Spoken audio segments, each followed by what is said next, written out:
Decrecentismo y Agenda 2030. Historia de un modelo agotado. Pocos prestarán atención a este documento que presentamos aquí y, sin embargo, es el resumen sintético del por qué el mundo está en la delicada situación actual y, en ese sentido, el interés debería ser mayúsculo. Estamos rodeados de ideas preconcebidas acerca del mundo. El principio de escasez, que ya demostramos en otros vídeos forma parte integral de la modernidad, ha calado hondo en la mentalidad colectiva. A partir de esto surgen las ideologías como el decrecentismo, la cual suele asociarse a las teorías del peak oil. Pero ¿cuál es el origen? Es necesario retrotraerse hasta la Baja Edad Media, cuando empiezan a cundir las ideas protomodernas. Guillermo de Ockham y su famosa navaja fundan una mentalidad diferente. La explicación más sencilla suele ser la correcta, claro que sí, pero la sencillez de la explicación no es el origen de la realidad. Este es el punto clave. Lo que llevaba a los escolásticos a complicarse en explicaciones intrincadas era el cuidado en no concluir que el hombre estaba sometido a la escasez.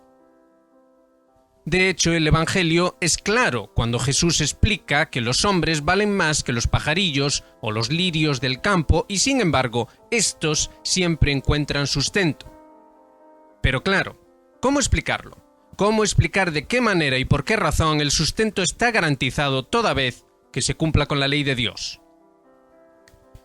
Este es el matiz que hizo de la idea de Ockham un error peligroso que no haría más que aumentar en gravedad según avanzaban los siglos.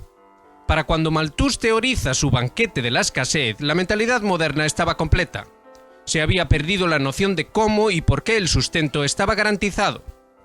La compartimentación de la ciencia moderna no dejaba lugar al planteamiento de la cuestión, y el hueco en torno a tan importante pregunta pasó a ser cubierto por las sociedades secretas, las cuales no eran más que una degeneración de lo que había sido el conocimiento iniciático. Es por esta simple razón que aún hoy tenemos las cuestiones civilizatorias y las grandes preguntas como el sustento del ser humano y del mundo en manos de extrañas organizaciones con aún más extraños personajes al frente, repitiendo una y otra vez el mantra de la escasez. La comida no será suficiente, los recursos no serán suficientes, el agua no será suficiente, etcétera, etcétera. La ciencia permaneció compartimentada hasta hoy. Algunos aún seguimos esperando que alguien nos explique qué fue de aquella epistemología de la que habló Kant en el siglo XVIII. Pero aún así hubo algunos que sintieron la necesidad de aportar respuestas y así surgió la teoría del peak oil. La tesis es muy simple. Observando simplemente un gráfico del crecimiento poblacional y comparándolo con otro del consumo de petróleo, la conclusión parecería obvia. Llegaría un momento en el cual la oferta no podría cubrir la demanda. Hubo más teóricos y no faltó quien planteó soluciones como Jacques Fresco y su proyecto Venus, pero el problema de origen persistía. Si no se había podido responder la pregunta acerca de cómo y por qué se garantiza el sustento para aquel que cumple la ley, ¿cómo responder a la pregunta de por qué no hay esperanza en el crecimiento infinito? Las respuestas existen, pero exigen un esfuerzo intelectual. El Occidente actual es el ámbito de la ausencia casi total de esfuerzo intelectual. Por eso, un experto militar como Andrei Martyanov se desespera en explicar el gran esfuerzo intelectual que implica entender el porqué de la superioridad militar rusa. Para exponer sintéticamente la respuesta a las preguntas que planteamos aquí, tomaremos como base la reflexión de Oleg Yasinski en su artículo Un mundo sin espíritu. El autor se escandalizó al ver que los occidentales solo admitían como explicación a los colosales y milenarios monumentos americanos la actividad extraterrestre. Unos europeos de una televisión concluían que desde luego los lugareños no podían haber hecho semejante obra, y entonces el autor se deriva hacia la cuestión del supremacismo occidental y hace una abusiva atribución en retrospectiva, tildando a la tradición cristiana de semejantes prejuicios. En cualquier caso, la reflexión es buena e interesante para lo que nos ocupa aquí. Las civilizaciones americanas no necesitaron extraterrestres tal y como lo imaginan los occidentales modernos para construir sus monumentos, pero sí necesitaron algo que no es de este mundo, el conocimiento tradicional. El conocimiento tradicional no está compartimentado, sino integrado no solo a un nivel epistemológico como planteaba Kant, sino a todos los niveles de realidad. El cosmos y sus ciclos, la trascendencia y el origen, y el concepto que ya vimos en este canal del acabado como sinónimo de muerte. Todo eso formaba parte del conocimiento tradicional y según la navaja de Ockham no daba una explicación adecuada del mundo y de la vida. Es por esta razón que el Evangelio hace referencia a la ley. Hay una ley natural que se define por sus límites, pero dichos límites no implican el acabado. Los límites naturales son cíclicos y se reinician por sí mismos, equilibrando de manera general los desequilibrios particulares. El acabado, sin embargo, es un punto y final, y dicho concepto no entra en el equilibrio total, sino que se queda fuera, en el ámbito de la imposibilidad. Esto se expresa en la noción simple de que la muerte no puede ser una posibilidad de la vida. Eso es lo que trata de explicar el Evangelio. No es fácil de entender a pesar de su simplicidad debido a que implica un desapego de la vida limitada al cuerpo o la experiencia individual. En este sentido, puede entenderse que los escolásticos necesitasen una gran complejidad conceptual para adecuar su enseñanza racional a una realidad que está por encima de la razón debido a que supera sus límites. El propio Santo Tomás recoge esto al explicar que más allá de cierto punto de la montaña, en las proximidades de la cumbre, ya no puede decir nada más, pues es el ámbito de la fe. Esto nos lleva a retomar lo que dijimos más atrás acerca del conocimiento iniciático. Las élites occidentales fueron progresivamente apartándose de la ley debido a que dejaron de permanecer fieles a la doctrina religiosa y se adhirieron a un conocimiento iniciático truncado, puesto que las organizaciones que aún permanecían activas en el siglo XVII habían perdido ya el conocimiento puro, y con ello la explicación a las preguntas esenciales de este vídeo. ¿De qué manera y por qué razón el sustento está garantizado para todo aquel que cumpla la ley?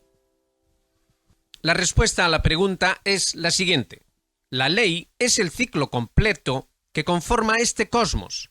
El entendimiento, comprensión y respeto de la ley es en sí mismo la ciencia, pero no la ciencia del acabado, es decir, no la ciencia sistemática con su compartimentación estanca, sino la auténtica ciencia. Esta verdadera ciencia estudia los límites de los ciclos y es ahí donde está el secreto del sustento garantizado. Un ciclo que se agota es sustituido por otro que florece, y el verdadero científico estudia el estado del ciclo, su límite, y por tanto implementa los cambios necesarios para hacer el tránsito a otro ciclo sin que en ningún momento falte el sustento. Las extrañas organizaciones de la Agenda 2030 están basadas en la comprensión defectuosa de esto que acabamos de exponer.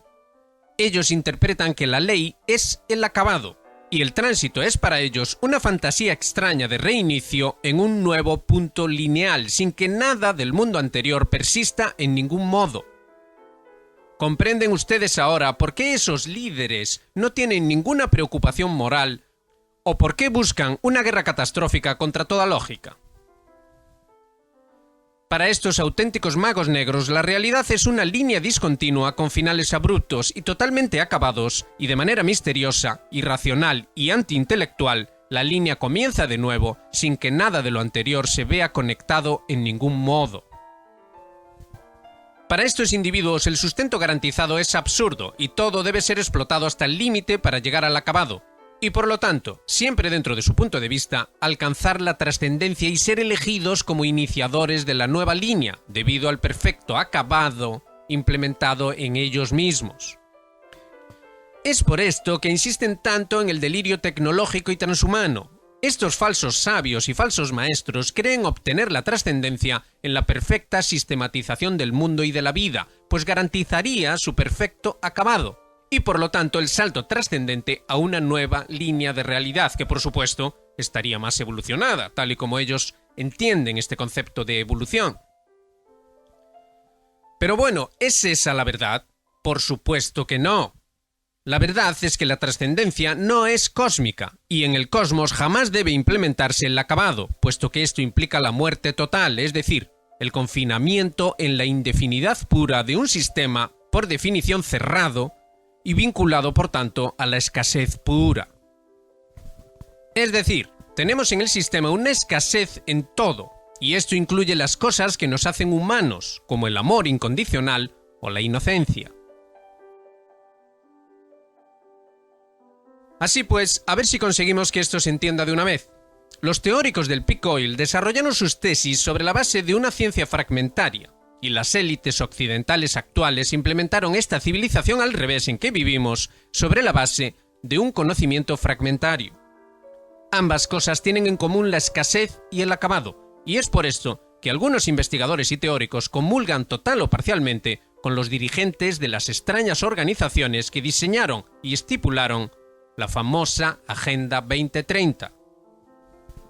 Las antiguas civilizaciones del mundo entendían que el sustento estaba garantizado siempre que se cumpliese la ley, y no importaba el tamaño de la sociedad, no importaba el número de seres humanos que estuvieran implicados en esa sociedad. Los problemas aparecían al contravenir la ley y no debido a un acabado que no forma parte de la realidad de este cosmos. Era en la medida en que una sociedad contravenía la ley que aparecía la enfermedad, la guerra, el hambre y la muerte. La modernidad, con su tesis sistemática y la explotación sin contemplaciones y sin seguir ninguna ley natural, se extendió sobre todo el planeta precisamente debido a su inmoralidad intrínseca. Pero ahora, precisamente ahora, hemos alcanzado el límite de este modelo, y se trata, por supuesto, de un acabado.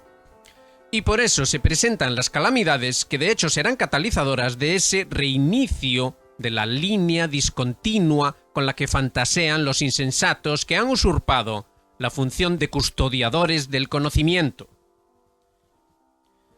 Es por lo expuesto aquí que los antiguos pudieron profetizar lo que está ocurriendo ahora, pues ellos eran auténticos científicos y sabían que existe un ciclo muy largo en el cual se llevan a término los desarrollos más bajos de la posibilidad universal misma, y que esto implicaba una mentalidad sistemática, de acabado, bajo una concepción del cosmos y la vida como una línea discontinua. Sabían también que habría una élite al revés, que conduciría al mundo en esa dirección, pero atención, también dijeron que la verdad permanece siempre idéntica a sí misma, y que cada ser humano tendría en su mano la opción de elegir otra cosa. Es esto lo que significan los elegidos del Evangelio. Es decir, aquellos que eligen otra cosa diferente de esa monstruosidad de acabado sistemático y de linealidad discontinua. Hemos presentado aquí las razones de por qué hemos fundado este canal y de por qué decimos las cosas que hacemos y hacemos lo que hacemos. Por eso, si ustedes quieren de verdad hacer algo en una dirección diferente del desastre claro, obvio y notorio que se está implementando actualmente en el mundo, pueden ayudarnos, pueden apoyarnos, pueden formar parte de este proyecto que no está ni mucho menos cerrado a nosotros mismos. La idea es conformar una auténtica civilización, así que ya saben, háganse miembros de Geopolítica Actual y participen del proyecto. Por lo demás, hagan like, suscríbanse, activen notificaciones y todas esas cosas. Como decimos siempre, gracias por adelantado y reciban un muy cordial saludo.